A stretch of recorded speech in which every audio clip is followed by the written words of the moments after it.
আসসালামু আলাইকুম ভিউয়ার্স, আপনাদের প্রত্যেকের জন্য আরেকটি গুরুত্বপূর্ণ কন্টেন্ট নিয়ে আমরা দাঁড়িয়েছি এবং আরেকটু জিনিস দেখেন, সেটা হলো এই দেখতে পাচ্ছেন, এটা আমার কুমিল্লা টিডিসির নতুন স্টুডেন্ট, একেবারে নতুন স্টুডেন্ট। তাদের জন্য মূলত আমি এখানে আপনাদের একটি কন্টেন্ট নিয়ে দাঁড়িয়েছি। তবে এই ধরনের কন্টেন্ট আমরা করবে দিয়েছি, চাইলে আমরা অবশ্যই আমাদের চ্যানেলে এই ধরনের কন্টেন্ট আমরা পাবো, তবে নতুন করে আবার দিতেছি এই জন্য, কারণ তারা যাতে একটু শিখতে পারে। দেখেন, আমরা জানি আমাদের যখন গাড়ি আছে, সেই গাড়িগুলো সাধারণত যখন আপনার চাকা পাংচার হয় তখন কিন্তু অবশ্যই আপনার এই জ্যাক লাগবে। তবে চাকা পাংচারে যদি রোডের সাথে লেগে যায় তখন আমরা এই জ্যাক ব্যবহার করি, তার নাম হলো স্ক্রু জ্যাক। একটু সামনে থেকে সরাসরি আমরা দেখবো, আমরা এটাকে সরাসরি দেখানোর চেষ্টা করব। এটা হলো কি এটা হচ্ছে স্ক্রু জ্যাক। এই স্ক্রু জ্যাক দিয়ে একটু উঠানোর পরে কিন্তু আমরা সাধারণত এই হাইড্রোলিক জ্যাকটা ব্যবহার করে থাকি। এটা এই স্ক্রু জ্যাকের একটা লিভার অথবা হ্যান্ডেল, এটা আমরা বলি আর কি।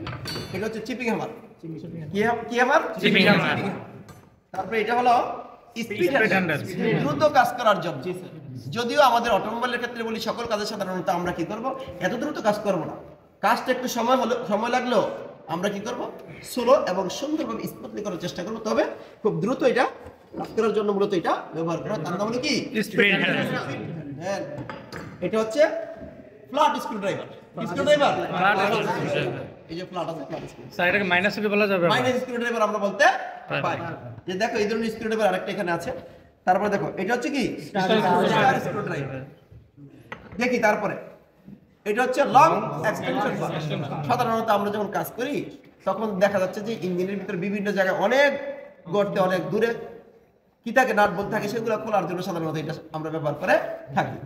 তারপর হচ্ছে শর্ট এক্সটেনশন বার। এরপরে দেখেন, এটা একটা টর্ক রেঞ্জ। এই টর্ক রেঞ্জগুলো সাধারণত আমরা যখন ইঞ্জিনের হেড, ইঞ্জিনের ব্লক, তারপর অয়েল সাম, এখানে দেখা যাচ্ছে একের অধিক নাট বল্ট থাকে। সেই একের অধিক নাট বল্টগুলোকে একই টর্কে টাইট দেওয়ার জন্য মূলত আমরা এই টর্ক রেঞ্জটা ব্যবহার করে থাকি। বুঝছি কি আমরা? তারপরে দেখো, আমরা এখান থেকে শুরু করি।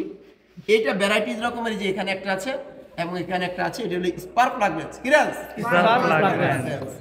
তারপরে এগুলো হচ্ছে ওই যে নোজ প্লায়ারের মতো একটা স্পেশাল নোজ প্লায়ার আর কি, এগুলো। তারপরে আসি আমরা এই দুইটা একই রকমের জিনিস।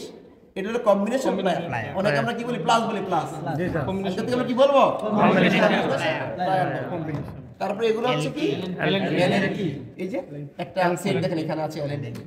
তারপরে এটা হচ্ছে রিং রেঞ্জ। রিং রেঞ্জ, এই রিং রেঞ্জ দিয়ে সাধারণত আমরা একটু বেশি কাজ করবো, কারণ এই রিং রেঞ্জে কোনো স্লিপ করবে না। তারপরে দেখেন, এই রিং রেঞ্জের পরে এখানে আমরা দেখাই, এটা হলো কম্বিনেশন রেঞ্জ। দেখেন, একদিকে রিং আছে আর একদিকে ওপেন আছে। বুঝছি কিনা আমরা? তারপরে আসি এখানে, আসি আমরা এখানে হলো, আচ্ছা এটা রাখেন। তারপরে দেখি আমরা, এটা আছে না, জি এটা কি পিলার গেজ। এই পিলার গেজের সাধারণত কি করি আমরা, স্পার্ক প্লাগ আছে না, স্পার্ক প্লাগ আছে না, জি স্যার। স্পার্ক প্লাগ এর গ্যাপ, সিবি পয়েন্টের গ্যাপ, বিভিন্ন প্রকার গ্যাপ পরিমাপ করার জন্য সাধারণত আমরা কি করি, এটা ব্যবহার করে থাকি। ট্যাপেট ক্লিয়ারেন্স আছে না, জি জি, ট্যাপেট ক্লিয়ারেন্স করার জন্য আমরা এটা ব্যবহার করব। আমরা তো নতুন, আমরা যখন করব তখন অবশ্যই এই জিনিসগুলো আমরা দেখব, নাকি? ঠিক আছে। তারপরে দেখেন, আরেকটা নতুন যন্ত্র আসছে, দেখেন এই যে এটা বলি, এটা হলো কি, এটা হলো টায়ারের প্রেসার আছে না, টায়ারের প্রেসার দেওয়ার জন্য সাধারণত কিন্তু এটা ব্যবহার করব। টায়ার প্রেসার গেজও বলি এটা। তারপরে এবার আসি, এটা হলো oil filter remover. Oil filter remover কিন্তু ভ্যারাইটিজ রকমের আছে। আরেকটা আছে গোল, ওইটা আমরা কি করব, সবচেয়ে বেশি ব্যবহার করব, কারণ ওইটা স্লিপ করার সম্ভাবনা থাকে। তারপর দেখো, এটা কি একটা রেঞ্জ, ঠিক আছে।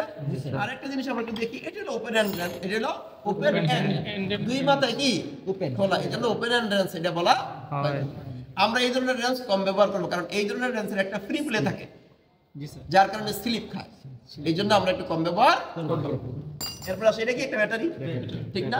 ব্যাটারি সম্পর্কে আমরা একটু শিখাই, খুবই গুরুত্বপূর্ণ বিষয়, অনেকে এটা আমরা জানি না। ব্যাটারিতে এখানে অনেক জিনিস আছে, আমরা ব্যাটারিতে পরবর্তীতে একটা সুন্দর ক্লাস নেওয়ার চেষ্টা করব। তবে সাধারণত এখানে আমরা টার্মিনালগুলো বলি, এটা একটা পজিটিভ টার্মিনাল, নেগেটিভ টার্মিনাল। সরাসরি একটু আমরা এখানে দেখবো একটু বড় করে। এই জায়গাটা দেখেন, এই জায়গাটা একটু গুরুত্বপূর্ণ বিষয়। ব্যাটারি 12 ভোল্ট, 17 প্লেট, এরপরে 80 এস, মানে কি 12 ভোল্ট। এই ব্যাটারিটা 12 ভোল্টের, প্রত্যেকটি সেলে 17টা করিয়া প্লেট আছে এবং 80 এম্পিয়ার ক্যাপাসিটি তার আছে। মোটামুটি উক্ত ভিডিওটা যদি আমরা দেখি তাহলে এই সম্পর্কে যন্ত্রপাতি সম্পর্কে আমরা ভালোভাবে বুঝতে পারবো বলে আমি মনে করি। ধন্যবাদ সবাইকে।